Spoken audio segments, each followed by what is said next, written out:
इस बिजनेस को समझाने के लिए मैं हमेशा एक एग्जाम्पल देता हूं, आपके सामने भी दे रहा हूं, ध्यान से समझो मेरी बात को। यदि आप हाई स्कूल पास किए हैं और आगरा, दिल्ली, नोएडा कहीं नौकरी ढूंढने जाते हैं, तो हाई स्कूल पास आदमी को 7-8-10 हज़ार रुपए की नौकरी मिलेगी। सहमत है मेरी बात से? और अगर यही बंदा, थोड़ा इस माइक को पकड़ लेते हैं, यही बंदा अगर बीए या बीकॉम या कुछ और कर ले, थोड़ा ग्रेजुएट हो जाए, तो कितने लोग बोलते हैं 10 के 12 इसको 15 भी मिल सकते हैं साहब। आवाज नहीं आ रही? और यही बंदा आप बीटेक एमटेक कुछ कर ले तो 30-40 हज़ार मिल जाएंगे। प्राइवेट की बात कर रहा हूं, 30-40 हज़ार मिल जाएंगे। और भी कोई स्पेशलाइजेशन अगर कर ले, कुछ स्पेशल योग्यता प्राप्त कर ले, कुछ स्पेशलाइजेशन कर ले, कुछ ऐसा सीख जाए जो बाकी के लोगों को ना आता हो, तो कितने लोग बोलते हैं इसको 60, 70, 80 भी मिल सकते हैं साहब। आवाज नहीं आ रही? आप मिल सकते हैं ना? तो मार्केट में योग्यता के हिसाब से आपको पैसे मिलते हैं। आप जितने पढ़े होते हैं, जितना आपने सीखा होता है या जो भी स्पेशलाइजेशन किया होता है, आप अकाउंटेंट होते हैं, मास्टर होते हैं, टीचर होते हैं, जो भी व्हाटएवर, वकील होते हैं, जो भी आप होते हैं, उसके योग्यता के हिसाब से आपको पैसे मिलते हैं। लेकिन मैंने कैसे सीखा है इन 18 सालों में, जो 18 साल से मैं काम कर रहा हूं इस बिजनेस में, योग्यता और समय जो है परिवार में या आपके पास हमेशा लिमिटेड होता है। जैसे एक बार मैंने सीए का ट्रेड चुन लिया या कॉमर्स चुन ली, तो कितने लोग बोलते हैं अगर जरूरत पड़ेगी तो मैं दोबारा इंजीनियरिंग भी कर लूंगा। नहीं कर पाऊंगा। ये समझ नहीं आ रही बात? भाई जब मैंने एक बार कॉमर्स चुन लिया, बीकॉम एमकॉम कर लिया, तो अब क्या मैं बीटेक सीटेक कर पाऊंगा? क्योंकि मेरी लाइन बिल्कुल अलग हो गई। समझ पा रहे हैं कि नहीं? इसका मतलब क्या है? योग्यता जो है वो लिमिटेड है, और भगवान का दिया हुआ समय जो है, आपको जो दिया है 24 घंटा, वो भी क्या है? लिमिटेड है। समझ आ रहा है? अब लिमिटेड योग्यता के साथ लिमिटेड समय में अगर आप काम करेंगे, तो इसका जवाब जो होगा वो लिमिटेड पैसे मिलेंगे आपको। कितने लोगों को मेरी बात समझ में आ रही है? जैसे ये लड़के हैं कैमरे वाले, 2 यहां आ रखे हैं, क्या ये एक ही टाइम पे कृष्ण भगवान की तरह 108 जगह पे जाके वीडियो बना सकते हैं? खुद ही एक यहां बना रहे हैं, फिर दूसरी जगह अवतार ले लिया, वहां बना रहे हैं, चौथी जगह कासगंज में भी बना रहे हैं। एक दिन में एक ही जगह बना सकते हैं ना? यानी क्या क्या है? इनकी योग्यता लिमिटेड है, और इनके पास क्या लिमिटेड है? समय लिमिटेड है। मेरी बात पकड़ में आ रही है कि नहीं? अब लिमिटेड योग्यता और लिमिटेड समय के साथ पैसे भी कैसे बनेंगे?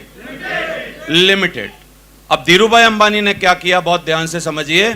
धीरूभाई अंबानी ने क्या किया? खुद काम करना चालू किया, और उनको समझ आ गया विदेश जाके कि अकेले के दम पे बड़ा काम नहीं हो सकता। उन्होंने बोला यार मैं कुछ ऐसा बिजनेस करूंगा जिसमें मेरे अलावा 10 लोगों को मैं नौकरी दे दूंगा। मेरी बात समझ पा रहे हैं? धीरूभाई अंबानी अगर 8 घंटा काम कर रहे हैं अपने काम में, और 10 लोग उनके साथ काम कर रहे हैं, तो कितने लोग बोलते हैं धीरूभाई अंबानी के साथ 80 घंटे काम हो रहा है, क्योंकि 8-8 घंटे 10 लोग और भी तो कर रहे हैं। समझ आ रही है मेरी बात? फिर जैसे ही उनके लिए 10 लोग काम करने लगे, धीरूभाई अंबानी को आइडिया आ गया, उनका दिमाग में खनक गया, बोला यार 10 कर सकते हैं, तो अगर मैं कुछ ऐसी जुगाड़ बना दूं, कुछ बड़ी फैक्ट्री बना दूं, कुछ ऐसा काम कर दूं, तो यार कर तो मेरे लिए 100 भी सकते हैं। बोलो आप। तो धीरे धीरे उन्होंने क्या है, बिमल कंपनी जो है सबसे पहला उद्यम रिलायंस कंपनी का, बिमल के कपड़े बनाना चालू किया, और उन्होंने क्या किया, 100 लोगों को फैक्ट्री में काम दे दिया। यानी 8 घंटा वो काम करते थे, तो कितने घंटे काम होता था? 80 घंटे, 800 घंटे, 800 घंटे काम होने लगा। फिर धीरूभाई अंबानी को समझ में आया, अगर मैं दूसरों का पैसा और दूसरों का समय, इसको अंग्रेजी में कहते हैं OPM, other people money and other people time, OPT। क्या क्या बोलते हैं? OPM और OPT। जो भी लोग दुनिया में OPM और OPT को यूज कर लेते हैं, other people money, other people time, दूसरों का समय और दूसरों का पैसा अगर कोई उपयोग कर सकता है अपने काम में, इसका मतलब वो आदमी कभी छोटा नहीं रहेगा, वो धीरे धीरे बड़ा आदमी बन जाएगा। मेरी बात समझ में आ रही है कि नहीं आपको? Thank you very much. तो उन्होंने क्या किया, 100 लोगों को काम नहीं दिया, फिर उन्होंने फैक्ट्री बनाई और 1000 लोगों को काम दे दिया, यानी 8000 घंटे काम होने लगा। और जब आप कुछ करना सीख जाते हो, अदर पीपल मनी लेना सीख गए हो, आपने गुरु पिक्चर में देखा होगा, और अदर पीपल टाइम, क्योंकि दूसरों को तनख्वाह देके अपने लिए काम करवाना चालू कर दिया, तो उनको लगा कि यार जब मैं 1000 लोगों को काम दे सकता हूं तो दे तो 1 लाख को भी सकता हूं। आवाज नहीं आ रही आपकी? दे सकते हैं ना? तो जब धीरूभाई अंबानी जब डेथ हुई थी उनकी, तो गूगल बोलता है रिलायंस इंडस्ट्री में 1,97,000 लोग तनख्वाह पे काम करते थे। क्या है? 1,97,000 लोग तब काम करते थे। आजकल रिलायंस का डाटा क्या बोलता है? आजकल रिलायंस का डाटा बोलता है कि अब रिलायंस में डायरेक्ट इनडायरेक्ट अगर हम बात करें करने वालों की, जो रिलायंस के लिए कुछ करते हैं जिससे उसको पैसा आता है, वो हिंदुस्तान में 5.5 करोड़ लोग काम करते हैं। कितने? अब ऐसे नहीं सोचो कि वो 5.5 करोड़ को तनख्वाह दे रहा है। यानी आप जियो की सिम चला रहे हो भाई साहब और 300 रुपया बिल भरते हो, तो आप भी तो कुछ 50 रुपया देते ही हो ना रिलायंस को हर महीना। आवाज नहीं आ रही?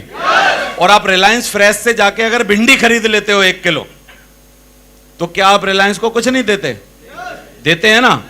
तो कितने लोगों को अब मेरी बात समझ में आ रही है कि बड़ा आदमी बनने के लिए you have to build your network. आपको अपना नेटवर्क बनाना पड़ेगा, कुछ लोग अपने साथ लाने पड़ेंगे जिसकी वजह से वो लोग आपके लिए काम कर पाए। सही है? यही चीजें किताबें पढ़ के 2003 में मेरे को समझ में आ गई। मेरे को लगा देवेंद्र शर्मा तू बुद्धिमान है, समझदार है, पढ़ा लिखा है, योग्य है, काबिल है, लेकिन बस तेरी एक ही गलती है, तेरे पिताजी के पास पैसे नहीं है। और कोई बात नहीं, क्योंकि अब ऐसी इंफॉर्मेशन आ गई है, अब ऐसे तरीके आ गए हैं कि अगर आपके पिताजी के पास पैसे ना हो तब भी आप दुनिया में बड़ा आदमी बन सकते हैं, अरबपति करोड़पति बन सकते हैं, क्योंकि अब इंफॉर्मेशन का जमाना है। जो जितनी इंफॉर्मेशन फास्ट दूसरों को देता है वो लोग उतना ज्यादा पैसा कमा लेते हैं। मेरी बात समझ में आ रही है? हम लोग टेक्नोलॉजी वाले युग में काम कर रहे हैं, टेक्नोलॉजी वाले युग में जी रहे हैं। अब हम आजकल पैसे लगाने वाले युग में नहीं जी रहे। तो मैंने इसको काम करना चालू कर दिया। आज मेरे को खुशी है आपको बताते हुए कि पूरे हिंदुस्तान में अगर मैं एक कैलकुलेशन के हिसाब से देखूं तो लगभग 7.5 लाख लोगों से ज्यादा का नेटवर्क है मेरे पास। Thank you very much. कितना है? और इसकी शुरुआत कैसे हुई थी? 2 लोगों से हुई थी। 2 लोगों से ही मैंने शुरुआत की थी और धीरे धीरे लोगों को बिजनेस पसंद आने लगा। कुछ लोग मेरे साथ आने लगे, कुछ लोग छोड़ के जाने लगे, कुछ लोगों ने नहीं किया, कुछ लोगों ने कर लिया। लेकिन क्या फर्क पड़ा, मेरे साथ तो अभी लोग हैं ही है ना। तो ऐसे जब आप भी शुरुआत करोगे तो आपके साथ कुछ ना कुछ होने लगेगा और आपकी जिंदगी सुधरने लगेगी इस बिजनेस से।